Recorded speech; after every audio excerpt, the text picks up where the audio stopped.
ॐ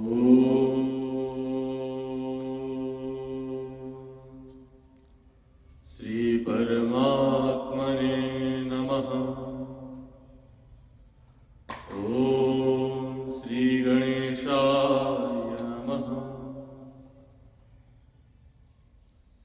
वयं त्वां स्मरामो, वयं त्वां भजामो, वयं त्वां जगत्साक्षिरूपं नमामः। सदेकं निधानं निरालम्बमीशं भवाम्बोधिपोतं शरण्यं व्रजामः। परं ब्रह्म परं धाम पवित्रं परमं भवान्, पुरुषं शाश्वतं दिव्यम् आदिदेवमजं विभुम्। यं ब्रह्मा वरुणेन्द्ररुद्रमरुतः स्तुन्वन्ति दिव्यैस्तवैः, वेदैः साङ्गपदक्रमोपनिषदैः गायन्ति यं सामगाः। ध्यानावस्थिततद्गतेन मनसा पश्यन्ति यं योगिनो, यस्यान्तं न विदुः सुरासुरगणा। देवाय तस्मै नमः। योऽन्तः प्रविश्य मम वाचमिमां प्रसुप्ताम् सञ्जीवयत्यखिलशक्तिधरः स्वधाम्ना। अन्याश्च हस्तचरणश्रवणत्वगादीन् प्राणान्नमो भगवते पुरुषाय तुभ्यम्। कृष्णं नारायणं वन्दे, कृष्णं वन्दे व्रजप्रियम्। कृष्णं द्वैपायनं वन्दे, कृष्णं वन्दे पृथासुतम्।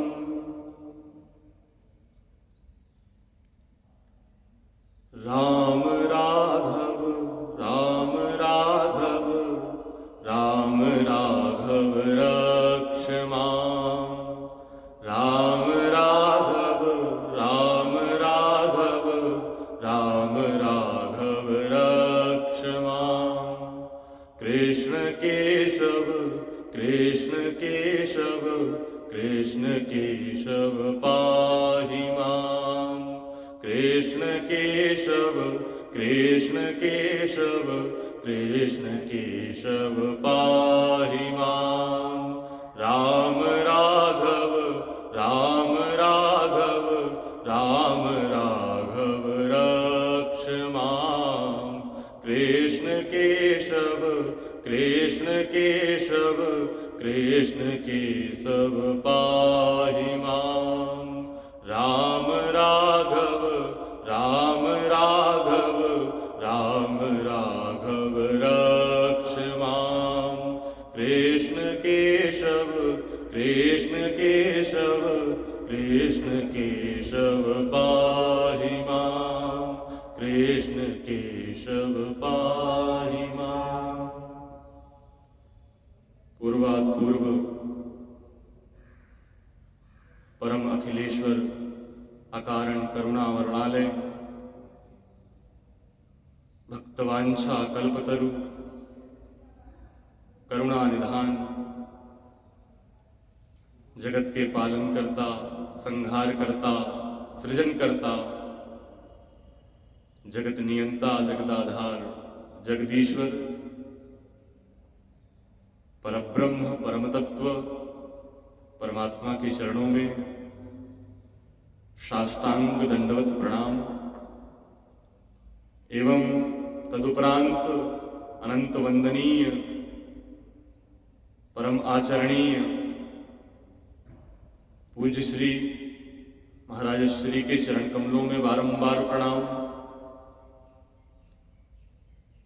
तदुपरांत समुपस्थित पूज्य गुरु जी, उनके चरणों में प्रणाम करता हूँ एवं यहाँ उपस्थित सभी मेरे आत्मीय बंधु, आप सभी के हृदयस्थ उस परम तत्व को मैं प्रणाम करता हूं। बंधुओं, भगवान की कृपा से हम लोगों को इस संसार में बड़ी ही दुर्लभ चीजें प्राप्त हो गई हैं। शास्त्रों में कहा गया, मनुष्यत्वम, मुमुक्षत्वम, सज्जनानाम संगति। ये तीन चीजें बहुत दुर्लभ है। किसी को मनुष्य शरीर प्राप्त हो जाए तो उसको अत्यंत सौभाग्यशाली समझना चाहिए। फिर वो मोक्ष के लिए बढ़ जाए और सज्जनों का संग प्राप्त हो जाए तो वो अत्यंत सौभाग्यशाली हो जाता है। और मैं समझता हूं कि हम लोगों को जो ये मनुष्य रूपी शरीर प्राप्त हो गया, सबसे पहले तो ये भी बहुत दुर्लभ है। तदुपरांत मनुष्य शरीर में भी श्रेष्ठ कुल में जन्म मिल गया, हिंदू संस्कृति, ब्राह्मणत्व प्राप्त हो गया, तो ये और दुर्लभ है। यह भी प्राप्त हो गया भगवत कृपा से। तीसरा अत्यंत दुर्लभ कि मां भारतेश्वरी के अर्थात माता हमारी जो ये धरा है, मां भारती के गोद में हमको जन्म मिल गया। भारत जैसी पवित्र भूमि में जन्म मिल गया, जिसके लिए देवता भी आने के लिए तरसते हैं। तो यह सब हमारे लिए अत्यंत सौभाग्य का विषय है। उसके उपरांत ऐसी भक्ति, भगवान की श्रीमद् भागवत महापुराण जैसे कथा का रसस्वादन करने के लिए हम लोग यहाँ उपस्थित हुए हैं, तो ये वास्तव में सौभाग्य के क्षण है।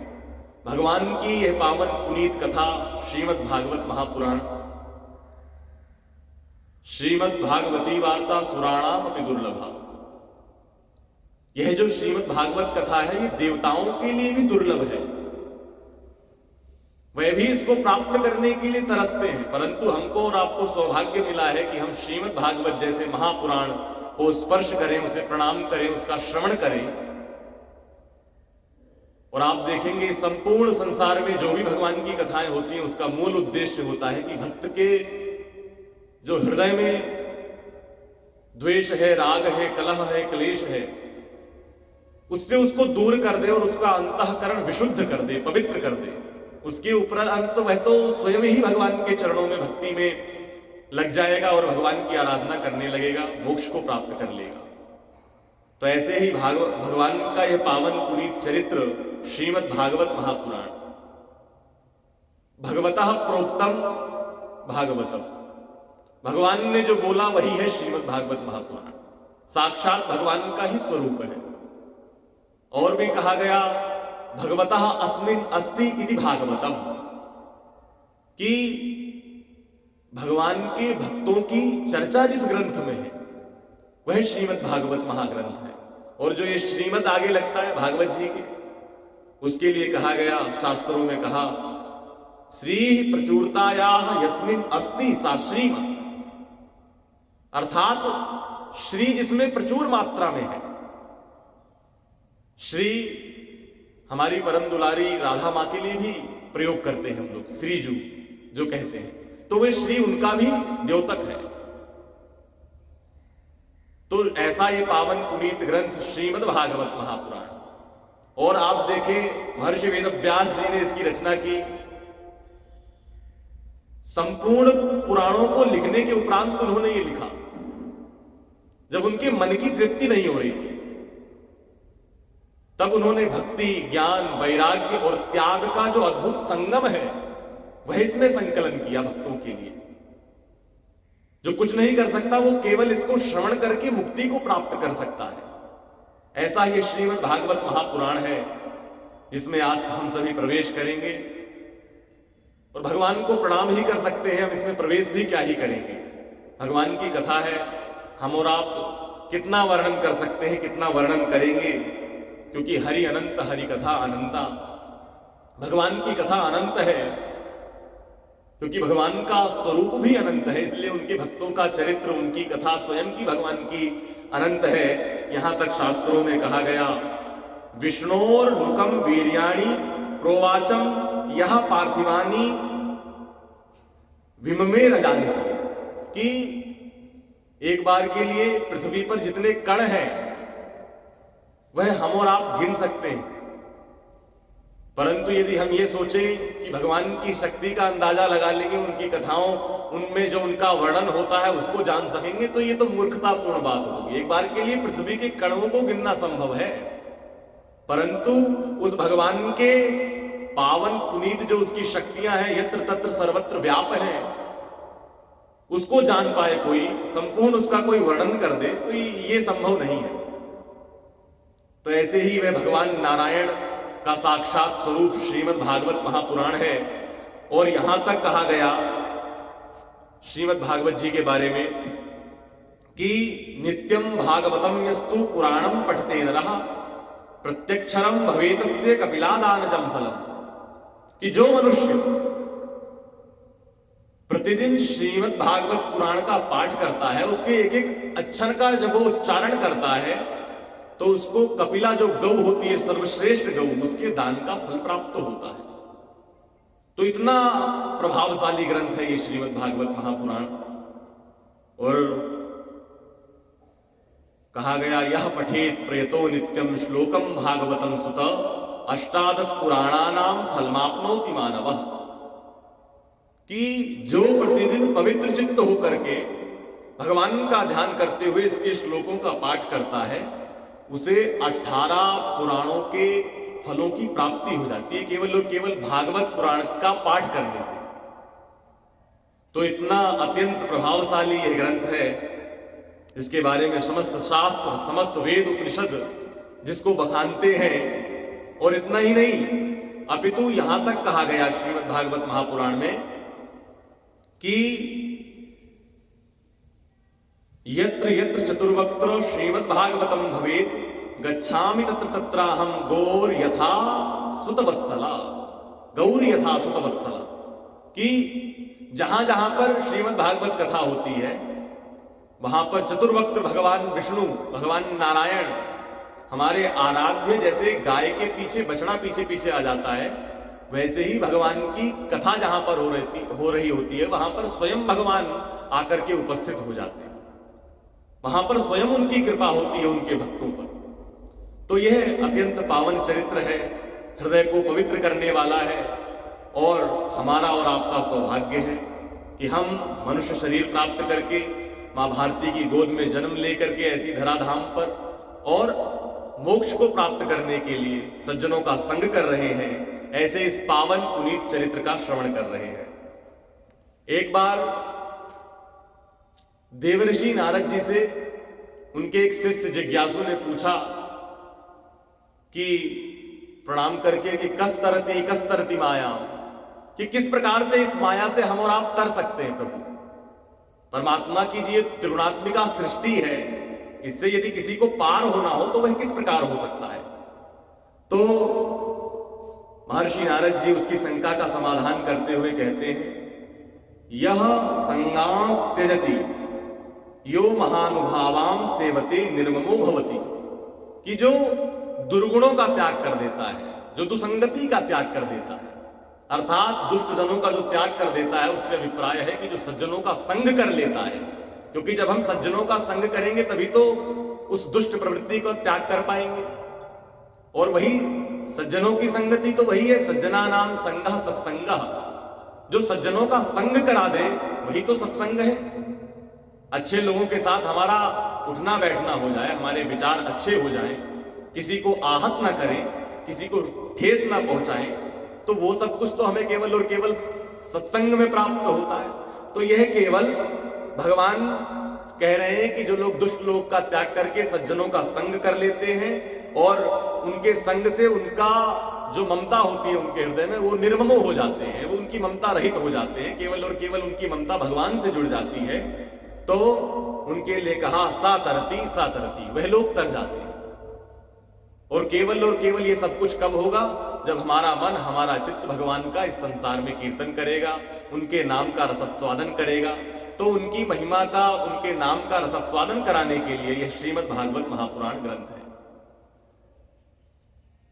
हम आगे सुनेंगे, जब भगवान पृथ्वी छोड़ करके जा रहे थे अपनी लीलाओं को समाप्त करके, तब उद्धव जी भगवान से कहते हैं कि कलिकाल, कलयुग का प्रभाव आने वाला है प्रभु, आपके जाते ही कलिकाल, कलयुग आ जाएगा और यहां पर लोग दुराचारी हो जाएंगे, दुष्ट हो जाएंगे कलयुग के प्रभाव से। तो आपके जो भक्त हैं उनका क्या होगा? जो आपकी भक्ति करते हैं उन पर भी तो प्रभाव पड़ेगा कलिकाल, कलयुग का। तब उस समय क्या होगा? तो जब उद्धव जी ने ऐसा प्रश्न किया, भगवान कृष्ण जब जा रहे थे धराधाम अपनी लीलाओं को समाप्त करके, तब भगवान ने लिखा है स्वकीयम यद भवेत तेजस तच्च भागवते दधात, कि भगवान का जो स्वयं की जो भी शक्ति थी, जो भी तेज था, वह सब कुछ श्रीमद् भागवत रूपी महान ग्रंथ में समा करके भगवान ने श्रीमद् भागवत का जो ये समुद्र रूपी ग्रंथ है ज्ञान का, इसमें स्वयं के साथ समा गए। अर्थात समस्त सृष्टि के उद्धार के लिए उन्होंने कहा जो भी भागवत जी की शरण में आएगा उसके ऊपर कलिकाल, कलयुग का प्रभाव नहीं पड़ेगा, वह मेरी शरण को अंततो गत्वा प्राप्त होगा। इसीलिए कहा गया तेनेयम वांगमयी मूर्ति ही प्रत्यक्षा वर्तते हरे, कि भगवान की साक्षात मूर्ति श्रीमद् भागवत महापुराण है। और कहा गया सेवनात् श्रवणात् पाठात् दर्शनात् पापनाशिनी, कि जो इसका सेवन करते हैं, जो इसका श्रवण करते हैं, जो इसका पाठ करते हैं, उन सबके समस्त पापों का नाश हो जाता है केवल और केवल श्रीमद् भागवत रूपी गंगा में प्रवेश करने से। और आप देखें ये ऐसी गंगा है, जिस प्रकार गंगा में कहते हैं कि यदि गंगा का कोई पान भी कर ले या उसमें स्नान कर ले या केवल और केवल उसका दर्शन कर ले तब भी उसको लाभ प्राप्त होता है। तो ऐसे ही श्रीमद् भागवत रूपी गंगा है, इसमें यदि कोई व्यक्ति स्नान कर लेता है, अर्थात इसमें आकर के उपस्थित होकर के गोते लगा लेता है, रमण कर लेता है, या किंचित मात्र भी इसके अंदर जो बताया गया है उसको ग्रहण कर लेता है, पान कर लेता है, या केवल और केवल इस श्रीमद् भागवत महापुराण का पूजन करता है, तब भी उस मनुष्य का कल्याण हो जाता है। ये तो ऐसी गंगा है श्रीमद् भागवत महापुराण। और आप देखें हमारे यहां दो अवतार बहुत प्रचलित हैं। एक सूर्य वंश में भगवान राम का अवतार, राघवेंद्र सरकार का अवतार। दूसरा अवतार चंद्र अवतार में, चंद्र वंश में भगवान कृष्ण का अवतार। तो उन्हीं भगवान कृष्ण की लीलाओं का जिस ग्रंथ में वर्णन है चंद्रवंश के, तो उसी ग्रंथ का नाम श्रीमद् भागवत महापुराण है, जो भगवान का साक्षात स्वरूप है, भक्तों के लिए अत्यंत पावन पुनीत ग्रंथ है, जो मोक्ष प्राप्त कराता है। तो सर्वप्रथम हम सभी इसको प्रणाम करके भागवत जी के महात्म्य में प्रवेश करते हैं, क्योंकि जैसे आजकल समाज में यदि किसी को कोई प्रोडक्ट बेचना होता है तो वो लोग कहते हैं कि पहले इस्तेमाल करो फिर विश्वास करो, परंतु ये धर्म का क्षेत्र है, ये भगवान का क्षेत्र है। यहां पर पहले हमें विश्वास करना होगा, फिर हम जाकर के इससे फल प्राप्त कर पाएंगे। तो इसलिए पूरी तरह जब हम श्रद्धावान होकर के इस ग्रंथ का आस्वादन करते हैं तो अवश्य ही प्रत्येक मनुष्य पे उसके जीवन में लाभ प्राप्त होता है। तो सर्वप्रथम भागवत जी के महात्म्य में प्रथम श्लोक कहा गया सच्चिदानंद रूपाय विश्वोत्पत्त्यादि हेतवे तापत्रय विनाशाय श्री कृष्णाय वयं नुमः। श्री कृष्णाय वयं नुमः, कि भगवान योगेश्वर श्री कृष्ण को हम सभी, वयम सर्वे, हम सभी प्रणाम करते हैं। कैसे श्री कृष्ण को प्रणाम करते हैं? तो कहा सच्चिदानंद, जिनका स्वरूप सत्य, चित और आनंद का स्वरूप है, सत्य स्वरूप, केवल और केवल में परब्रह्म परमात्मा है, जो पहले भी था, अब भी है, और जब हम नहीं रहेंगे तब भी रहेगा। इसीलिए सत्य के लिए कहा गया त्रिकाला बाधित्वम सत्वम, जो तीनों कालों में समान रहता है, सत्य रहता है, सत्य स्वरूप में विराजमान रहता है, वह एक ही तत्व है, परब्रह्म परमात्मा, जिसके लिए समस्त वेद समस्त श्रुतियां जिसका बखान कर रही हैं, जो सत्य स्वरूप है। और ब्रह्म सत्यम जगन मिथ्या, पूरा संसार मिथ्या है केवल और केवल उस एक तत्व को छोड़ करके, जो ब्रह्म तत्व है, जो वह ब्रह्म परमात्मा है, उसके सिवा सब कुछ असत्य है, सब कुछ झूठा है। तो ऐसा जो सत स्वरूप पर ब्रह्म परमात्मा है और चित अर्थात चैतन्य स्वरूप में हमारे और आपके प्रत्येक संसार के प्रत्येक मनुष्य के हृदय में जो निवास करता है, जो स्वयं प्रकाशित होता है अपने प्रकाश से, ऐसा जो चैतन्य स्वरूप पर ब्रह्म परमात्मा है, जो सत्य है, जो चैतन्य है और जो आनंद देने वाला है। ये संसार का आनंद नहीं कि मेरे को रसगुल्ला खाने में आनंद आ रहा है, वो वाला आनंद नहीं। ये ऐसा आनंद है जिसका कोई पर्याय ही नहीं है, इसका कोई विलोम ही नहीं है समस्त संसार में। ये उस आनंद तत्व की बात कर रहे हैं जो परब्रह्म परमात्मा है, जिसको योगी लोग जब अपनी साधना में बैठते हैं तो अनुभूत करते हैं, तो उसमें केवल और केवल उनको रोमांच होता है, केवल और केवल उस अनहद सुख को वो अनुभूत करते हैं, अभिव्यक्त नहीं कर पाते, उस आनंद की बात कर रहे हैं। ऐसा वो आनंद देने वाला आनंदवर्धन परब्रह्म परमात्मा है। एक बार क्या हुआ, एक सांसारिक घटना है, एक जगह जागरण चल रहा था माता जी का, तो वहां कलाकार बैठे थे, म्यूजिक बजाने वाले, भजन गाने वाले। तो जो गायक था उसने भजन गाया, भजन गाने के उपरांत पूछा सभी पब्लिक से कि भजन में आनंद आया? तो सभी ने बोला मजा नहीं आया, आनंद नहीं आया। तो फिर उसने दूसरा भजन गाया, फिर पूछा सबसे, फिर कुछ कम लोगों ने बोला कि आनंद नहीं आया, अभी भी थोड़ा हल्का रह गया। तो उसने अपने जो उनके साथ वाद्यंत्र के साथी थे उन सबको कहा कि भैया जरा भर के बजाओ, थोड़ा आनंददायक आ जाए, बढ़िया सा बजा दो जरा, एक बार इस बार तो आ ही जाएगा आनंद। तो फिर उसने गाने के उपरांत भजन फिर पूछा सभी से कि आनंद आया या नहीं आया। तब किसी ने नहीं मना किया, एक माता जी बैठी थी, उन्होंने बोला अभी भी आनंद नहीं आया। फिर वो चिंतित हो गया गायक, फिर उसने एक भजन गाया, फिर उसके बाद पूछा कि माता जी आनंद आया है नहीं आया। तो माता जी ने कहा मेरा आनंद तो आ ही नहीं सकता, वो तो घर में बंद करके आई हूं मैं उसे वो कैसे आ जाएगा। तो वो वाला आनंद नहीं, ये आनंद परब्रह्म परमात्मा है, जिसको प्राप्त करने के बाद संसार में कोई चीज उसके सिवा आनंदित लगती ही नहीं है, ऐसा वो तत्व है। तो जो सत्य स्वरूप है, चैतन्य स्वरूप है और आनंद प्राप्त कराने वाला है, ऐसा वह परब्रह्म परमात्मा का स्वरूप है। फिर आगे क्या कहा, वो कार्य क्या करता है? तो कहा विश्वोत्पत्त्यादि हेतवे, जो विश्व की उत्पत्ति करता है, विश्व का पालन करता है और फिर अंततोगत्वा इसका संहार भी जो करता है, ऐसा उसका कार्य है। जो ब्रह्मा विष्णु महेश तीनों के तत्व एक ही में जिसमें विराजमान है, जो वो एक ही तत्व सब कुछ कर रहा है, करा रहा है सबसे, वह परमपिता परमात्मा का कार्य है। तो ऐसी वो अनेक सृष्टियां बनाता है और नष्ट कर देता है। जब हम रश्मि रथी पढ़ रहे थे उसके अंदर आता है वो पंक्तियां, जब भगवान अपने स्वरूप का वर्णन करते हैं दुर्योधन के सामने, तब वो कहते हैं सतकोटि सूर्य सतकोटि चंद्र सतकोटि सरित सरसिंधु मंद्र सतकोटि विष्णु ब्रह्मा महेश सतकोटि रुद्र सतकोटि काल सतकोटि दंडधर लोकपाल जंजीर बढ़ाकर साधे ने हा हा दुर्योधन बांधे। तो जिसमें संपूर्ण सृष्टि निहित है, जिसमें मिली हुई है, ऐसा वो परब्रह्म परमात्मा है, उसका ये कार्य है। और आगे क्या कहा, वो करता क्या है भक्तों के लिए? तो कहा तापत्रय विनाशाय, जो तीन प्रकार के हमारे जीवन में ताप होते हैं उनका वो क्षय कर देता है, उनको नष्ट कर देता है। पहला ताप दैहिक, दैविक और भौतिक, इन तीनों तापों को नष्ट कर देता है।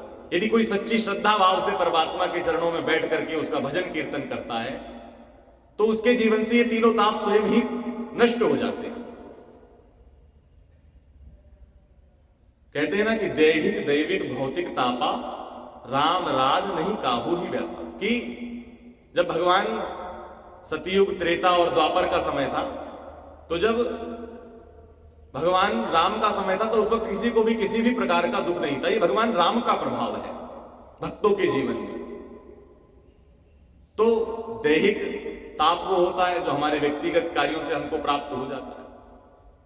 दैवी ये प्रभाव मान लीजिए, कहीं आपदा आ गई, बाढ़ आ गई, कोई समस्या आ गई, तब आ जाता है। और भौतिक जो संसार के कारणों से हमको प्राप्त होता है। तो इन सभी तापों को जो नष्ट कर देते हैं, ऐसे भगवान श्री कृष्ण को श्री कृष्णाय वयम नमः, हम और आप प्रणाम करते हैं। ऐसे उस पावन पुनीत भगवान को केवल मैं नहीं, अभी तो यहां उपस्थित सभी लोग, वयम कहा महर्षि बादरायण जी ने, तो ऐसे भगवान को हम सभी प्रणाम करते हैं। आगे कहा यम प्रव्रजन्तमनुपेतमपेत कृत्यम द्वैपायनो विरह कातर आजुहाव पुत्रेति तन्मयतया तरवोभिनेदुस् तम सर्वभूत हृदयं मुनिमानतोस्मि। इसमें हम महाराज सुखदेव को प्रणाम करते हैं। वेद व्यास जी कह रहे हैं कि सुखदेव महाराज का जन्म हुआ और जन्म होते ही वो भागने लग गए। उनका ना यज्ञोपवीत संस्कार हुआ, ना कोई अनुष्ठान हुआ, ना कोई जातकर्म संस्कार हुआ।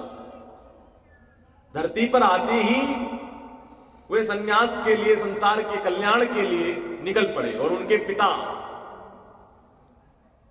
उनके पीछे पुत्र पुत्र कहकर के पुकारते हुए मोह में उनके पीछे पीछे जा रहे हैं। तो उनको जो रास्ते में वृक्ष मिलते हैं वो समझाते हैं कि जिस प्रकार हम अपने फलों का, जो हमारे पुत्र होते हैं, वृक्ष से उत्पन्न जो फल होता है वो उसकी संतान होता है, उसका हम लोग त्याग कर देते हैं। ऐसे ही केवल और केवल जनहित के लिए, लोक कल्याण के लिए, उसी प्रकार आप अपने पुत्र को भूल जाइए कि वह संसार के कल्याण के लिए जा रहा है। तो ऐसे उस परब्रह्म स्वरूप सुखदेव जी महाराज को हम सभी प्रणाम करते हैं। कहा नैमिषे सूतमासीन अभिवाद्य महामति कथामृत रसस्वादा कुशलः शौनको ब्रवीत। कि नैमिषारण्य भूमि पर कथामृत रसस्वादा कुशलः शौनको ब्रवीत, कि भगवान की कथा का रसस्वादन करने के लिए शौनक आदि 88,000 ऋषि उपस्थित हुए। और वहां पर विराजमान महामती सूत जी महाराज को प्रणाम करके शौनक जी महाराज